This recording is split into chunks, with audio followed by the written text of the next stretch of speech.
Dua, tiga. Aku percaya Alkitab adalah firman Tuhan. Ketika aku membaca, mendengar, melakukannya, aku pasti berbahagia. Amin. Silakan duduk. Kita mau belajar firman Tuhan pagi ini. Kerjakan keselamatan dengan patuh. Filipi 2 ayat yang ke-12. Kerjakan keselamatan dengan patuh, ya. Kita dengar dulu pembacaannya dari terjemahan baru. Kerjakan keselamatan dengan patuh. Lalu baca dalam bahasa Indonesia masa kini, ya. Terjemahan baru dulu kita akan dengar. Kerjakan keselamatan dengan patuh. Filipi 2 ayat 12. Ya. Hai saudara-saudaraku yang kekasih, kamu senantiasa taat. Karena itu tetaplah kerjakan keselamatanmu dengan takut dan gentar, bukan saja seperti waktu aku masih hadir, tetapi terlebih pula sekarang waktu aku tidak hadir. Iya, kita dengar dari versi bahasa Indonesia masa kini.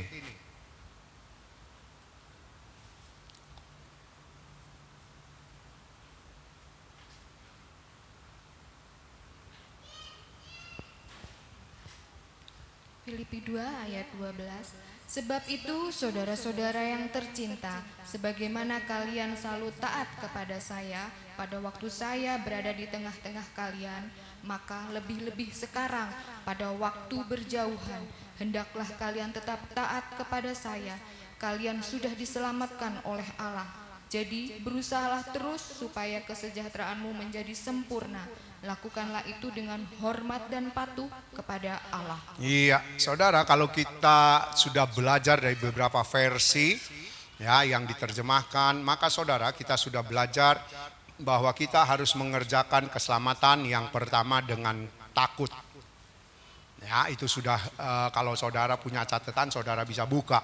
Kemudian kerjakanlah keselamatanmu dengan gentar. Ya. Dan juga kerjakanlah keselamatanmu dengan hormat.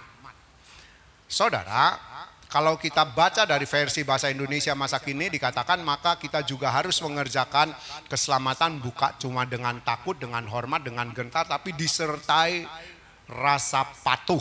Nah, patuh itu apa sih? Ini loh, saudara, patuh itu suka menurut. Ya. Suka menurut. Kemudian patuh, suka menurut. Yang kedua taat. Ya, patuh itu suka menurut, kemudian taat. Dan yang ketiga, patuh itu berarti berdisiplin. Nah, kita akan belajar nanti. Saya hanya ingin mengajak saudara ya, dengar dulu. Saudara, kalau kita ini sudah hampir masuk tahun yang keempat, kita belajar firman Tuhan, ya. Dan firman Tuhan yang saudara dengar hampir 4 tahun ini itu selalu berbicara tentang mati. Ya, yang kita pelajari beberapa tahun ini selalu berbicara tentang mati. Kok cuma ngomongin mati? Sampai ada yang bilang firman Tuhan kok cuma mati-mati tok. Orang saya masih mau hidup, masih belum mati. Saudara, saya mau tanya, kira-kira kita bakal mati enggak? Halo, saudara dan saya kira-kira bakal mati enggak? Mati. Enggak ada orang yang hidup kekal. Ya, enggak ada orang yang enggak mati. Berapapun umurnya, manusia terpanjang umurnya kalau saudara cari mungkin sekarang cuma tinggal 1-2 orang. Ya, yang umurnya mungkin mencapai 100, 110 atau mungkin maksimal 125. Itu cuma 1-2 orang kalau ada. Ya, toh akhirnya mati. Lalu saudara, kalau sudah mati kita kemana? Itu jadi pertanyaan buat saudara dan buat saya. Walaupun masih muda, ya, mati itu enggak tunggu tua, mati itu enggak tunggu sakit. Ya, jadi kalau kita selama lebih kurang 4 tahun ini saudara belajar firman Tuhan tentang mati. Maksudnya saudara, saya dengan tante ya, dengan beberapa mungkin yang menyampaikan firman Tuhan, itu mengajak saudara ya, menawarkan kepada saudara untuk mempersiapkan hidup kekal kita. Karena saudara, setiap orang yang mati, dia meninggalkan dunia ini, dia masuk ke kekekalan hidup. Ya, jadi orang yang mati itu pindah ke kekekalan. Dan kita sudah belajar firman Tuhan, kita tahu bahwa kalau saudara, kalau saya mati, kita pindah di kekekalan yang mana? Kekekalan yang mana yang saudara dan saya akan pindah? Itu loh, itu yang harus kita renungkan. Nah, jadi kalau kita belajar firman Tuhan soal mati, itu maksudnya saudara dan saya harus tahu bahwa kita harus mempersiapkan hidup kekal kita selagi saudara dan saya masih ambekan. Nek orang Jawa bilang masih bernafas, masih menghirup oksigen ya yang ada di sekitar kita. Itu tujuannya saudara, kita belajar soal kematian. Saya dengan tante mengajak saudara, menawarkan kepada saudara, termasuk kami sendiri yang menyampaikan firman Tuhan, diajak, ditawarkan untuk ke sorga. Tapi saudara, tadi saya sudah singgung, ada orang yang gak senang ya. Saya tidak tahu apakah di antara saudara juga masih ada yang berpikir saya masih mau hidup. Ya, kok ngomongin soal mati. Apalagi terus ada yang ngomong gini, halo? Ada yang ngomong, mati urusan nanti. Saya nggak tahu apakah ada di antara saudara yang berpikir begitu. Ya, yang punya pandangan, yang punya pemahaman mati urusan nanti. Sekarang gua hidup, gua mau nikmati hidup yang ada satu kali di dunia. Saya nggak tahu, adakah di antara saudara yang berpikir begitu? Aku sekarang mau hidup, ya, mau menikmati dunia. Saudara, urusan nanti, oke, urusan nanti. Nanti kita akan lihat ya ayatnya ya.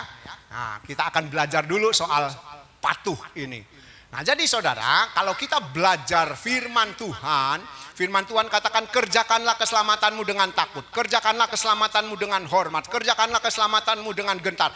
Dan ketiga perkara itu saudara boleh mengerjakan keselamatan dengan takut, karena takut terjadi sesuatu.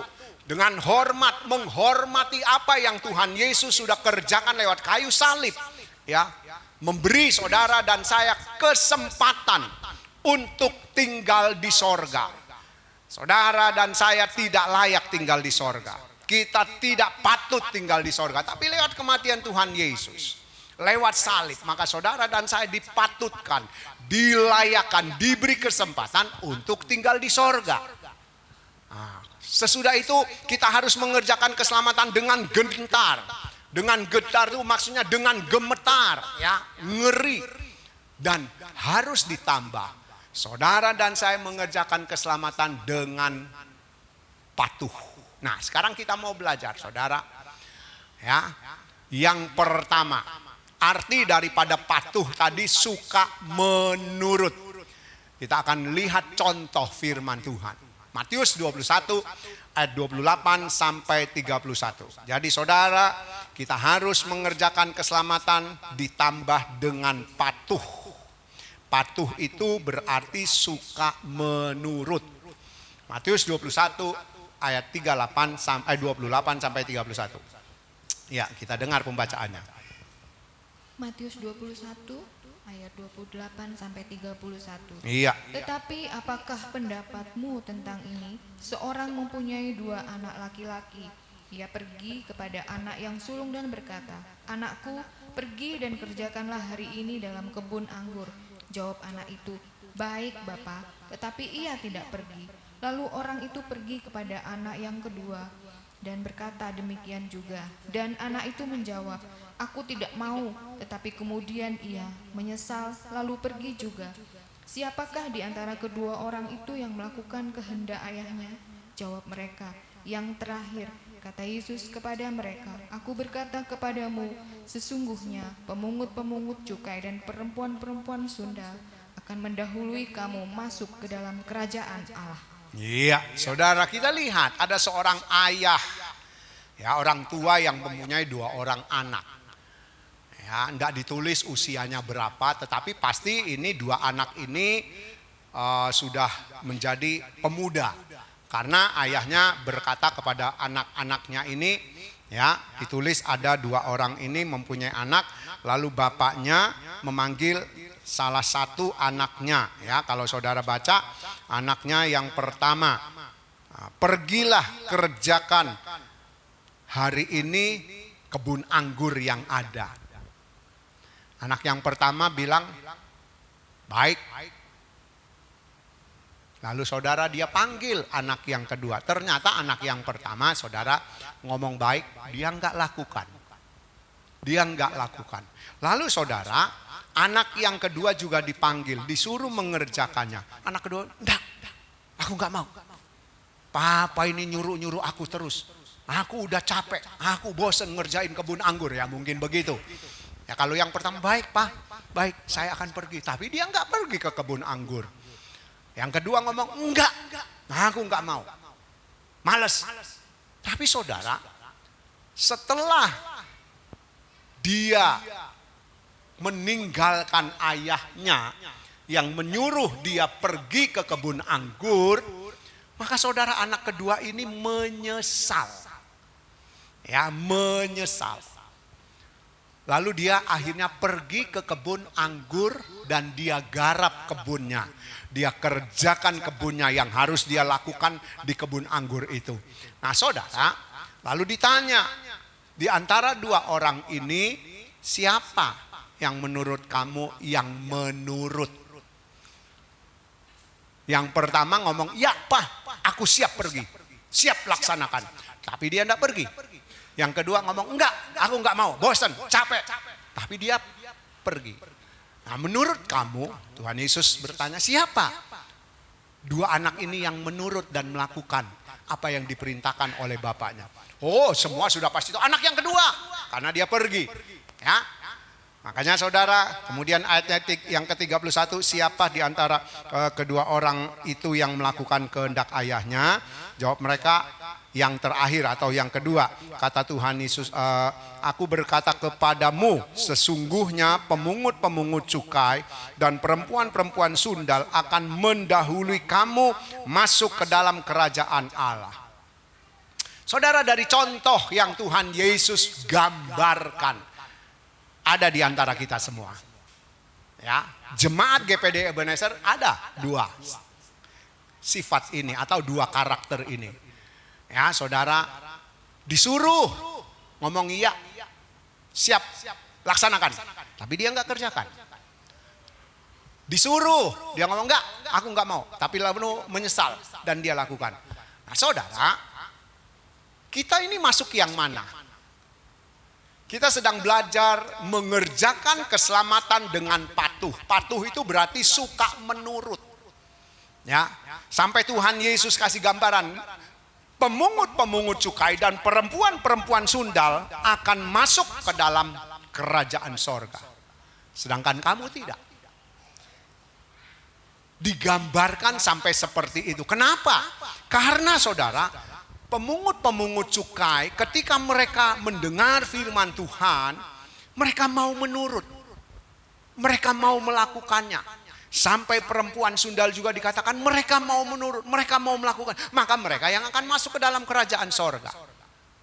Tapi yang cuma dengar, tidak menurut, dia tidak akan sampai di kerajaan sorga. Patuh itu berarti menurut. Ya saudara, menurut. Ingat saudara, kita harus mengerjakan keselamatan yang terakhir dengan patuh. Jadi menurut. Kewajibanku hidup seperti Kristus. Ini loh. Itu namanya patuh, menurut. Nah, sekarang kita sudah lihat satu contoh yang pertama dari arti patuh, suka menurut. Saudara yang mana? Saya yang mana? Ya, coba kita lihat hidup kita. Aku yang mana ya? Yang pertama atau yang kedua? Jawab sendiri. Ya. Sekarang yang kedua, suka taat.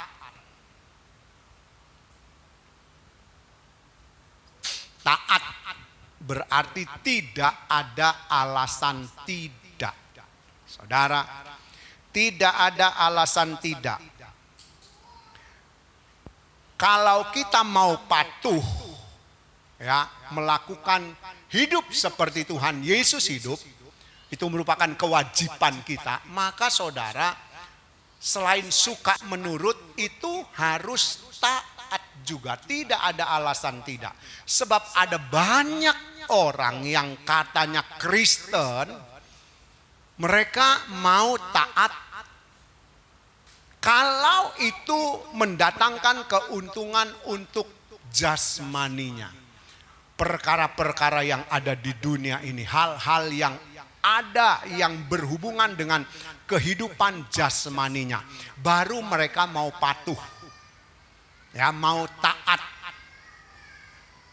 Firman Tuhan katakan tidak ada alasan tidak. Berarti firman Tuhan yang saudara dan saya pelajari, kewajiban kita hidup seperti Tuhan Yesus hidup, itu tidak bisa saudara pilah-pilah atau saudara bedakan. Oh, ini yang aku mau, ini yang aku nggak mau, ini yang aku suka, ini yang aku nggak suka. Nggak bisa saudara. Kalau kita mau taat, mau patuh, maka saudara tidak ada alasan tidak melakukannya.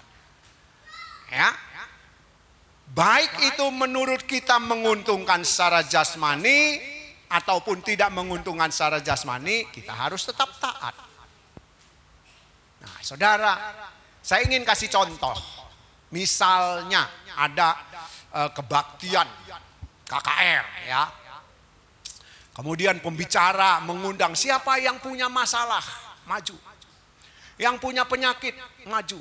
Yang punya persoalan rumah tangga, maju. Yang punya persoalan hidup, maju. Yang punya persoalan keuangan, maju. Yang punya persoalan ini itu, pokoknya semua. Siapa yang mau didoakan, maju semua. Saya akan doakan supaya saudara ditolong oleh Tuhan. Banyak nggak yang maju? Banyak. Kenapa? Karena mereka ingin ditolong secara jasmani. Ya, kebutuhan rohaninya belum tentu. Ya, jasmaninya, siapa yang sakit? Jasmaninya kan. Siapa yang punya persoalan? Urusan daging kan. Siapa yang punya urusan rumah tangga? Semua berhubungan dengan kehidupan pribadi. Itu akan banyak yang maju. Mereka mau taat, dipanggil maju, didoakan dalam nama Tuhan Yesus hutangmu lunas. Enggak bayar, enggak kerja, enggak bisa lunas. Dalam nama Tuhan Yesus sakitmu disembuhkan. Oke.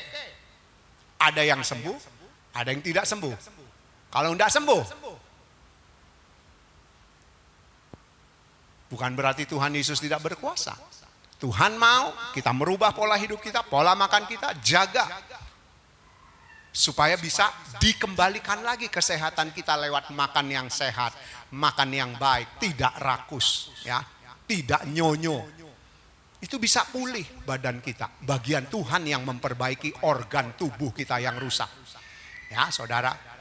Nah, kita lihat banyak yang maju. Mereka mau taat, dipanggil maju karena mau didoakan, mau ditolong oleh Tuhan untuk jasmaninya. Tapi coba saudara, ya, pendeta itu berubah, bukan panggil untuk kepentingan jasmani.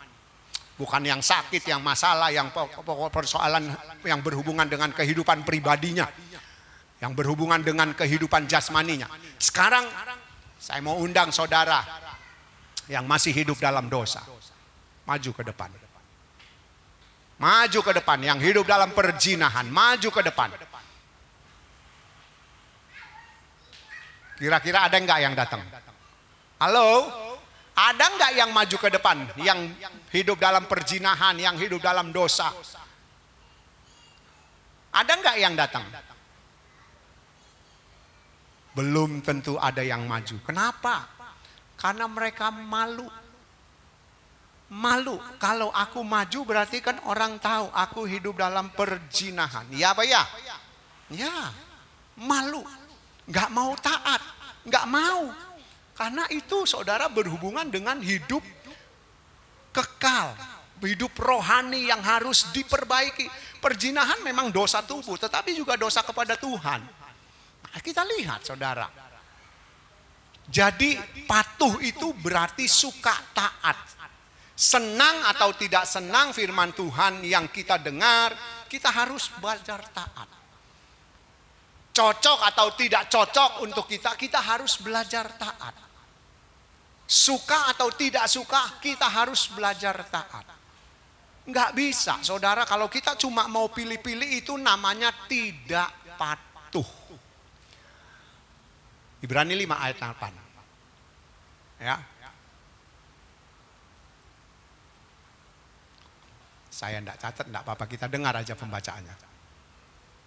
Ibrani 5 ayat 8. Ibrani 5 ayat 8. Iya. Dan sekalipun ia adalah anak, Iya. ia telah belajar menjadi taat dari apa yang telah dideritanya. Nah, kita lihat. Tuhan Yesus adalah anak Allah, anaknya Bapa Allah. Ya, walaupun dia anak, dikatakan dia belajar taat. Lewat penderitaan, lewat perjuangan. Taat itu saudara ndak enak. Ya, taat itu harus lewat perjuangan. Taat itu harus mati-matian saudara kerjakan. Kalau enggak saudara tidak akan pernah taat, saya juga tidak akan pernah taat. Jadi saudara, patuh itu berarti suka menurut. Yang kedua suka taat atau taat. Tidak ada alasan tidak. Jadi saudara, kalau saudara mau mengerjakan keselamatan, yang terakhir dengan patuh berarti kita harus mau menurut. Harus mau menurut. Apapun ya yang Tuhan suruh, yang kita pelajari dari jejaknya Tuhan Yesus, dari kehidupannya Tuhan Yesus, kita harus mau menurutnya. Kemudian taati. Taati, tidak ada kata tidak, tidak ada kata tidak, harus terus kita taati. Ya, seperti Tuhan Yesus, dia taat. Kalau saudara baca, dikatakan dia taat sampai mati di kayu salib. Untuk siapa? Untuk saudara dan saya. Lewat salib, saudara dan saya dilayakkan tinggal di sorga. Lewat salib, saudara dan saya dipantaskan tinggal di sorga. Lewat salib saudara dan saya diberi kesempatan tinggal di sorga. Kalau enggak saudara, kita semua mati masuk neraka. Ya, sebab ada ayat firman Tuhan yang ditulis di dalam 1 Korintus. Kalau Tuhan Yesus tidak bangkit, maka sia-sialah imanmu kepadanya. Saudara, kita lihat. Jadi kita harus taat yang kedua. Kerjakan keselamatanmu dengan patuh. Suka menurut. Kemudian yang kedua, dengan taat. Yang ketiga, saudara, suka berdisiplin. Ya. Berdisiplin ini dari kata dasar disiplin. Itu berbicara tentang tata tertib atau aturan. Itu berhubungan dengan tata tertib atau aturan. Nah, saudara, dikatakan orang yang mengerjakan keselamatannya ya, dengan patuh, maka dia orang yang suka menurut, kemudian taat, dan yang ketiga patuh itu berarti suka berdisiplin. Kalau kata disiplin itu berhubungan dengan tata tertib, aturan, ya, maka saudara, kata berdisiplin itu berarti saudara dan saya yang harus ambil keputusan. Ya, disiplin itu kan istilahnya aturan, tata tertib. Tapi ketika saudara mau patuh, saya mau patuh, maka kita yang harus berdisiplin. Kita yang mengambil keputusan untuk apa? Untuk disiplin. Itu sebabnya ditulis berdisiplin, arti dari kata patuh. Nah saudara, bicara soal disiplin, ya, Semua yang ada di dunia ini itu ada aturannya. Ya, ada tata tertibnya. Enggak ada yang enggak ada aturan, enggak ada yang enggak ada tata tertibnya. Semua yang ada di dunia ada aturannya. Ya. Satu contoh aja. Lalu lintas di depan itu ada aturannya. Kalau saudara akan melewati pasar, biasanya sebelum pasar ada rambu-rambu lalu lintas. Kecepatan maksimal 40 km per jam. Itu aturan. Itu tata tertib. Ya. Kenapa ditulis 40 km per jam? Sebab ada banyak orang di pasar. Ada banyak orang di pasar. Ditulis seperti itu tujuannya apa? Supaya kalau ada orang yang menyeberang mendadak di jalan, di muka pasar, kalau kita mengikuti kecepatan 40 km, kita masih bisa menguasai kendaraan. Kalau saudara naik motor, tolong diinjek itu. Injek biar nggak kemana-mana. Ya. Kalau kita naik motor, kita masih sempat ngerem. Kalau saudara naik mobil, saudara masih sempat ngerem. Dan tidak menabrak orang yang mendadak nyebrang. Tapi coba saudara jalan di atas 40 km, 60 atau apalagi 100 km, bus, ada orang nyebrang, habis. Terjadi kecelakaan. Nah, jadi saudara, disiplin ini, aturan tata tertib tujuannya untuk dipatuhi. Ketika seseorang tidak berdisiplin, maka itu bisa mendatangkan celaka buat hidupnya. Ya, bahaya buat hidupnya. Nah, itu contoh aturan lalu lintas. Sekarang saudara, saya ingin ajak saudara lihat diri kita sendiri. Manusia hidup itu juga ada aturannya. Ada tata tertibnya. Orang yang normal makan satu hari berapa kali? Halo? 3. Ada yang bisa lebih.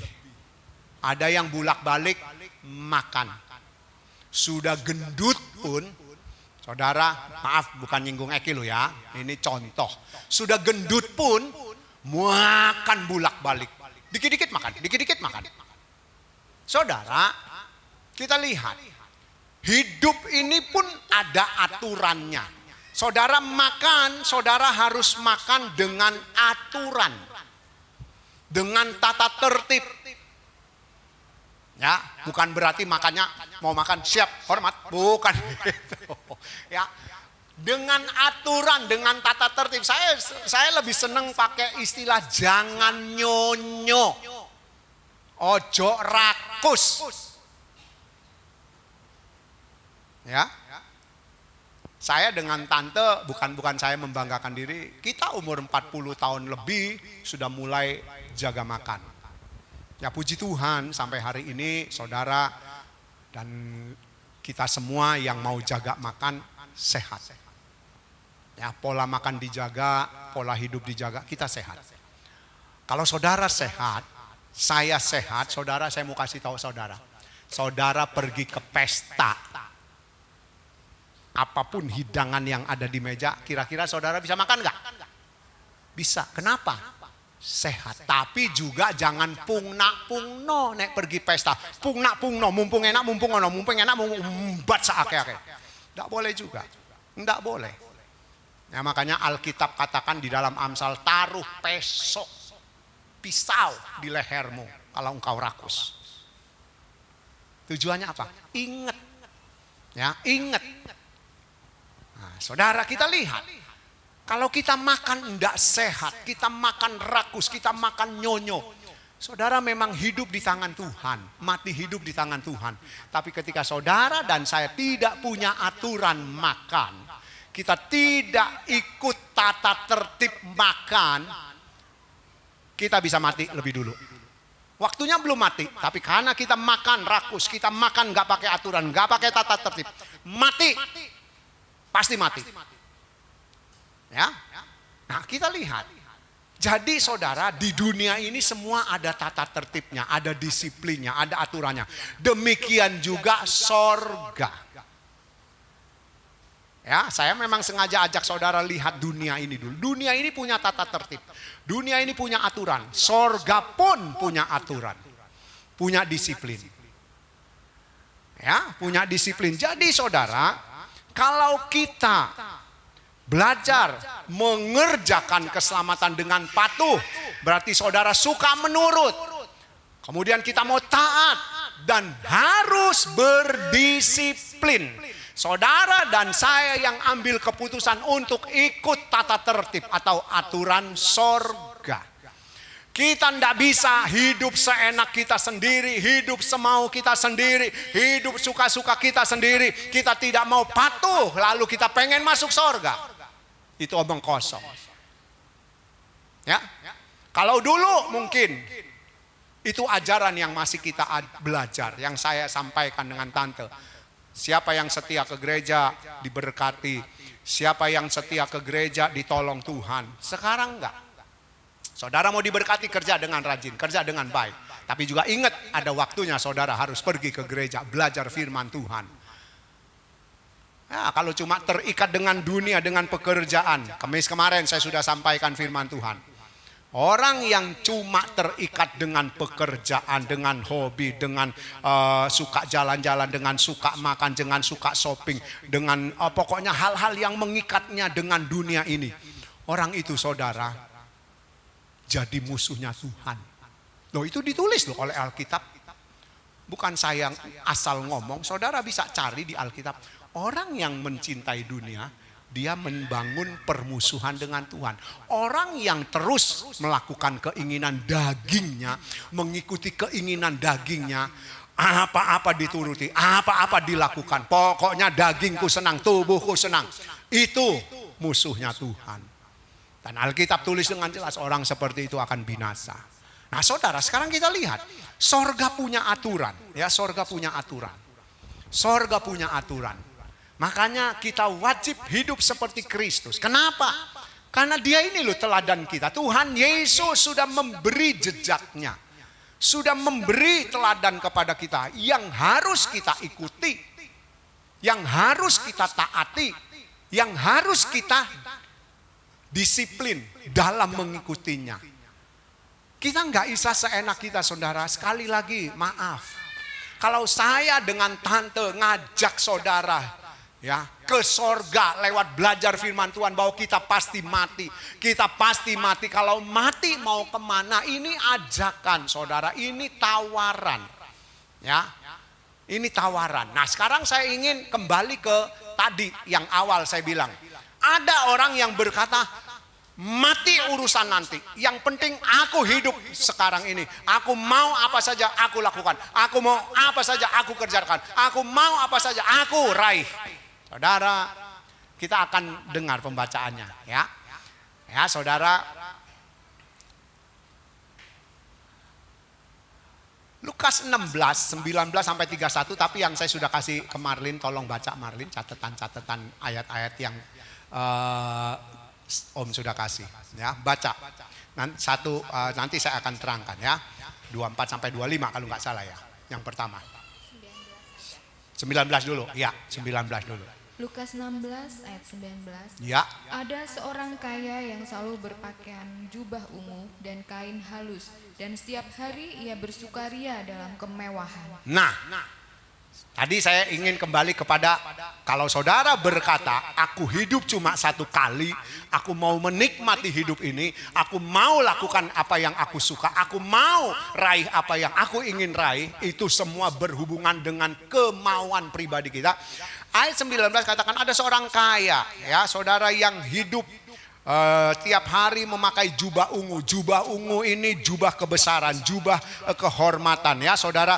Dikatakan dia setiap hari hidupnya bersuka-suka, melakukan apa yang dia ingin lakukan. Dia mau pergi kemana dia pergi. Dia mau makan apa dia makan. Dia mau pokoknya semua yang dia inginkan, saudara, dia lakukan.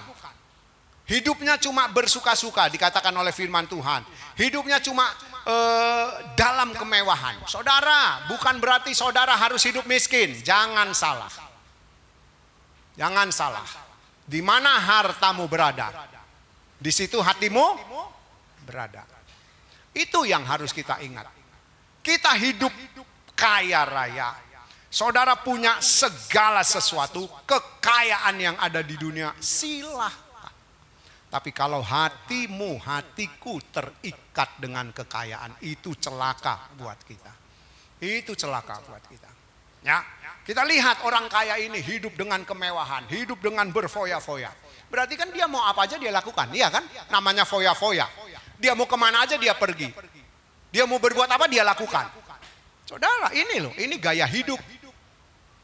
Dia hidup semaunya. Sekarang kita dengar ayat yang lanjut. Lukas 16 ayat 23 sampai 25. Ya. Orang kaya itu juga mati lalu dikubur, dan sementara ia menderita sengsara di dalam maut, ia memandang ke atas dan dari jauh dilihatnya Abraham dan Lazarus duduk di pangkuannya. Lalu ia berseru katanya, "Bapa Abraham, kasihanilah aku.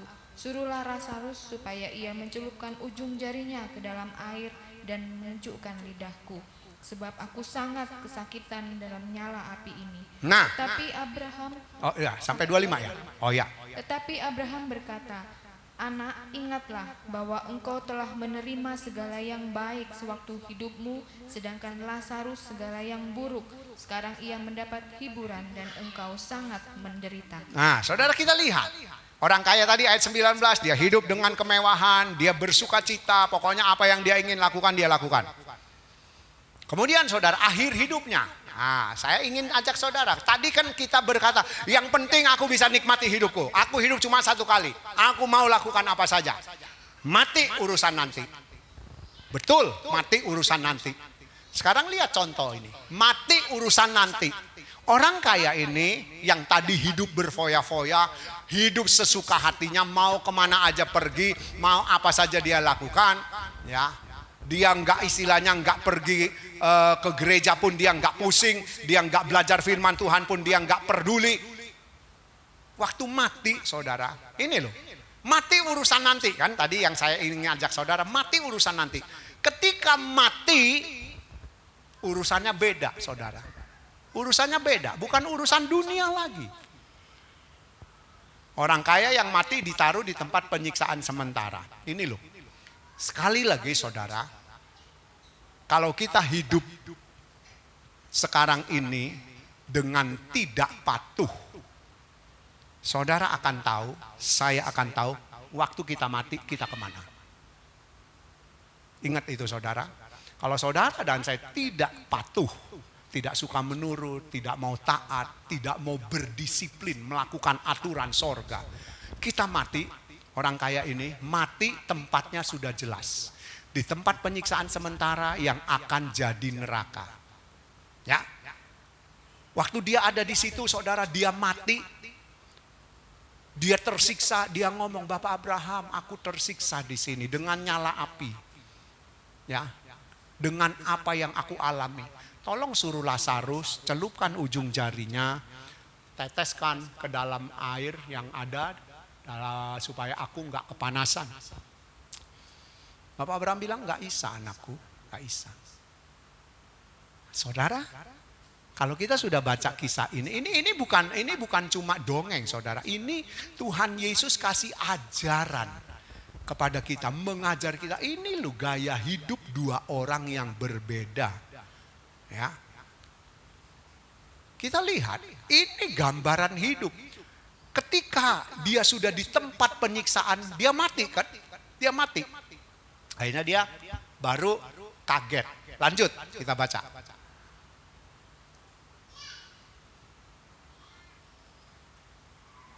Lukas 16 ayat 27 sampai 28. Ya. Kata orang itu, Kalau demikian aku minta kepadamu, Bapa, supaya engkau menyuruh dia ke rumah ayahku, sebab masih ada 5 orang saudaraku, supaya ia memperingati mereka dengan sungguh-sungguh, agar mereka jangan masuk kelak ke dalam tempat penderitaan ini. Nah, saudara, kita lihat. Sesudah si kaya ini yang tadi hidup semaunya, hidup sesukanya, dia mau lakukan apa dia lakukan, dia mau pergi kemana dia pergi, dia mau kerjakan apa dia kerjakan. Pokoknya aku hidup di dunia satu kali, aku ingin nikmati. Oke, sesudah dia masuk di tempat penyiksaan, dia baru tahu, oh aku hidup seperti itu ternyata membuatku hidup masuk di tempat penyiksaan waktu mati.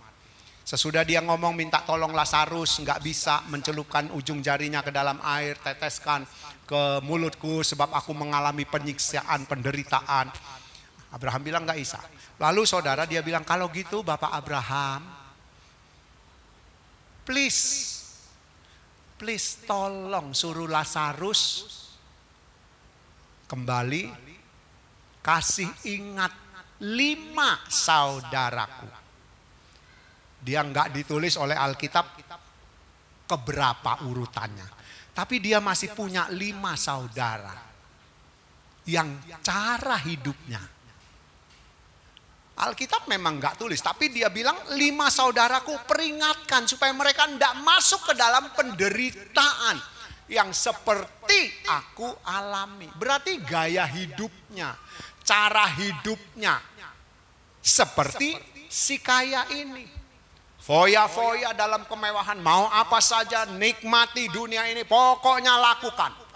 Jadi 5 saudaranya ini gaya hidupnya sama seperti dia. Makanya dia minta kepada Bapak Abraham, tolong suruh Lazarus kasih tahu. Supaya 5 keluargaku ini, 5 saudaraku ini gak masuk ke tempat penyiksaan seperti aku masuk di tempat penyiksaan. Ya, lanjut. Lukas 16 ayat 31. Kata Abraham kepadanya, jika mereka tidak mendengarkan kesaksian Musa dan para nabi, mereka tidak juga akan mau diyakinkan, sekalipun oleh seorang yang bangkit dari antara orang mati. Iya, saudara. Jadi waktu Bapak Abraham bilang nggak bisa Lazarus kembali ke dunia. Sebab di dunia sudah ada para nabi, ya para imam, kalau sekarang pendeta, gembala sidang, penginjil, guru yang ada, jawatan yang ada di dalam gereja. Saudara, Abraham bilang di dunia itu ada guru yang bisa ngajar, ada pendeta yang ditulis juga gembala, ya, ada penginjil, ada nabi, ada imam. Mereka itu tugasnya menyampaikan firman Tuhan, mengajar firman Tuhan untuk orang-orang yang hidup. Jadi saudara seperti saudara sekarang, kita belajar firman Tuhan, yang menyampaikan saya kan Bapak rohani saudara, Bapak gembala saudara. Ini mengajar. Untuk apa? Untuk saudara dan saya hidup, melakukan kewajiban kita seperti hidupnya Tuhan Yesus. Lalu saudara, Abraham bilang enggak bisa. Kalau di dunia ada orang-orang yang menyampaikan firman Tuhan, yang mengajar, tidak mau didengar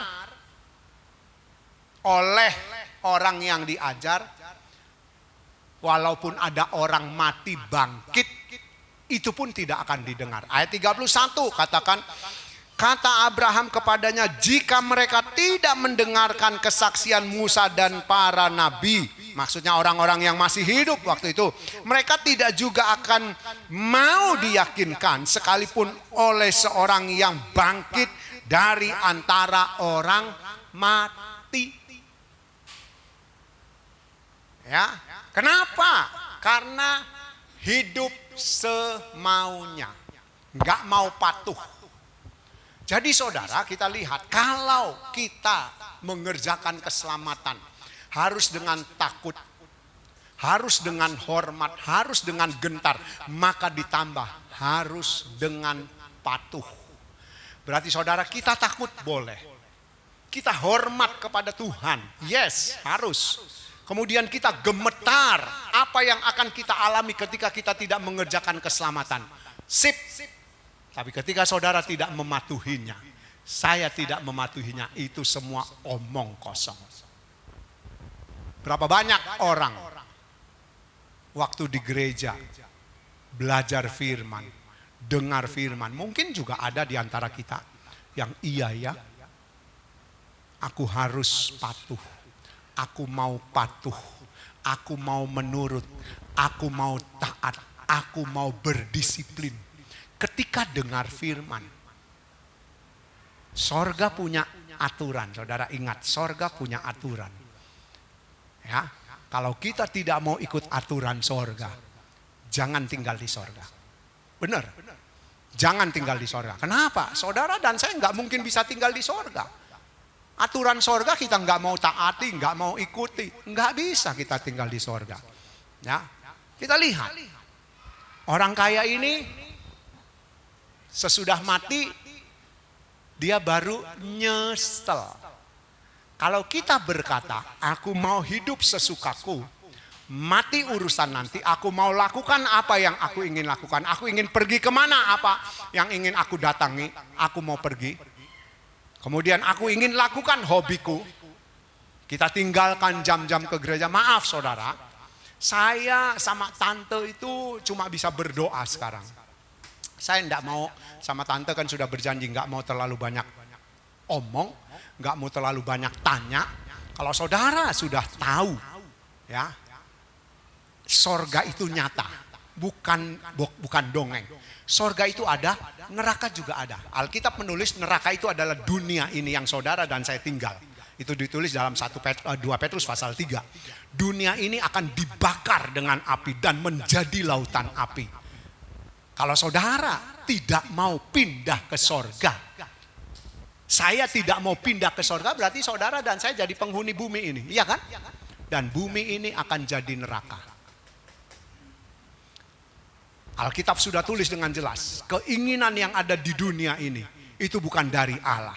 Dan orang yang mencintai keinginan dunia, terikat dengan dunia ini, suka dengan dunia, karena sudah kecanduan dengan dunia, maka dia akan binasa. Tetapi orang yang melakukan kehendak Bapa, wajib hidup seperti Tuhan Yesus, dia akan hidup kekal di sorga. Hidup kekalnya sama, yang satu neraka, yang satu sorga. Nah sekarang saya mau kasih gambaran pada saudara. Ya, tadi saya sudah katakan saya dengan tante, kami Bapak Ibu rohani saudara menawarkan sorga. Ya. Kalau ini saya mau kasih gambaran pada, kalau saudara ada yang menawarkan uang 10 juta. Ini gambaran ya, saudara dengar. Kalau saudara ada yang menawarkan uang 10 juta kepada saudara, lalu saudara tidak mau menerima, saudara rugi berapa? Halo? Kalau ada orang yang menawarkan uang kepada saudara, ini loh, tak kasih uang 10 juta, saudara tidak mau terima, saudara rugi berapa? Hah? 10 juta, kok bingung toh? Ada orang yang mau kasih saudara uang 10 juta, ini loh. Michael aja, Michael, nih opa kasih uang 10 juta. Michael nggak mau terima, Michael rugi berapa?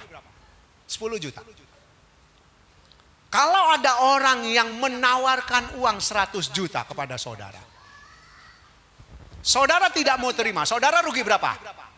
100 juta. Terus meningkat. Ada yang menawarkan 1 miliar, saudara tidak terima, saudara rugi 1 miliar. Ya. Ada yang menawarkan 1 triliun. Nolnya berapa itu? 12. Saudara tidak mau terima, saudara rugi berapa? 1 triliun. Tapi ketika saudara dan saya ditawarkan sorga. Ya, dengar ini saudara.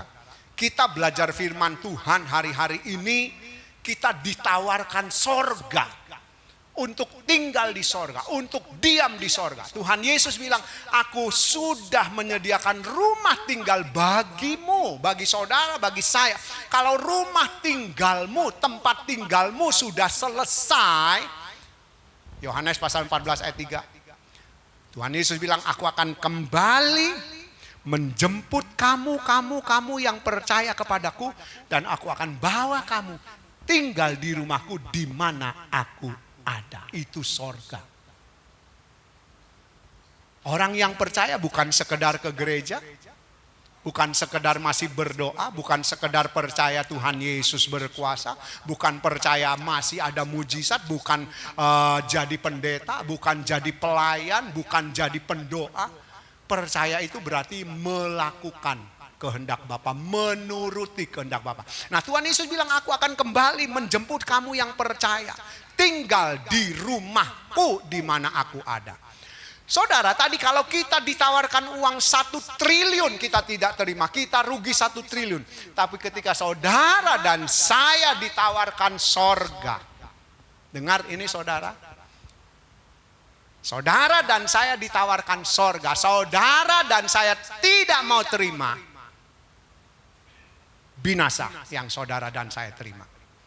Bukan ruginya, tapi kematian kekal. Ini loh saudara. Ketika saudara dan saya tidak mau terima tawaran, ayo tinggal di sorga, ayo diam di sorga, ayo ambil kesempatan. Selagi kita nafas, kita tidak mau terima, kematian kekal, neraka yang akan kita terima. Jadi saudara, ayo patuh.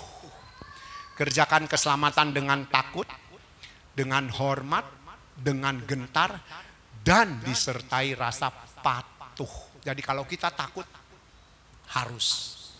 Takut karena akan mengalami yang tidak nyaman, yang tidak enak karena neraka. Kemudian kita hormat, kita menghormati apa yang Tuhan Yesus sudah kerjakan, melayakkan kita untuk tinggal di sorga. Kemudian kita gentar, kalau sampai aku tidak takut, tidak hormat, kita gemetar. Ya, bagus. Tapi yang paling puncaknya, saudara dan saya harus patuh. Kerjakan keselamatan dengan patuh. Ayo turuti firman Tuhan. Ayo taati firman Tuhan. Ayo berdisiplin hidup seperti Tuhan Yesus. Kita tadi sudah baca Ibrani pasal 5 ayat 8. Walaupun Tuhan Yesus anak Allah, dia belajar disiplin, belajar taat. Ya, dengan penderitaan. Saudara, gak apa-apa saudara dan saya menderita sekarang ini. Kita mau berjuang mati-matian ke sorga. Ingat saudara, sekali lagi saya cuma bisa mengajak saudara, ayo ke sorga. Saya tawarkan sorga. Firman Tuhan yang kita pelajari menawarkan sorga. Kalau saudara tidak mau terima, saya tidak mau terima. Bukan rugi 1 triliun seperti yang tadi saya kasih gambaran. Kalau ada yang tawarkan 1 triliun kita tidak terima, kita rugi 1 triliun. Tapi ketika kita ditawarkan sorga, kita tidak terima, kematian kekal yang kita terima. Mau pilih mana? Sekarang saudara, kita dengar firman, kita tahu, kita ditawarkan sorga. Kita ditawarkan sorga. Jangan cuma saudara iya ya, waktu di dalam gedung ini. Waktu ada di ruangan gereja. Keluar habis. Ceritanya selesai. Kenapa? Karena dunia kembali kepada hidup kita. Atau kita hidup mengikuti dunia lagi. Saudara sadarlah. Sadar. Ya. Sadar. Hidup ini setiap saat bisa berhenti. Hidup saudara, hidup saya setiap saat bisa berhenti. Ya. Saya sekali lagi tiap hari cuma berdoa, Tuhan beri kesempatan saya, istri, anak-anak saya untuk berubah dan mau berubah. Bukan cuma kesempatannya. Kalau dikasih kesempatan saudara nggak mau berubah, nggak mau patuh, nggak ada artinya. Juga jemaat yang saya doakan, juga jemaat yang mau berubah. Jadi kalau saudara nggak mau berubah, ya nggak termasuk di dalam doa saya. Karena saudara nggak mau berubah. Saya berdoa jemaat yang mau berubah, yang mau mempersiapkan hidup kekal sorga.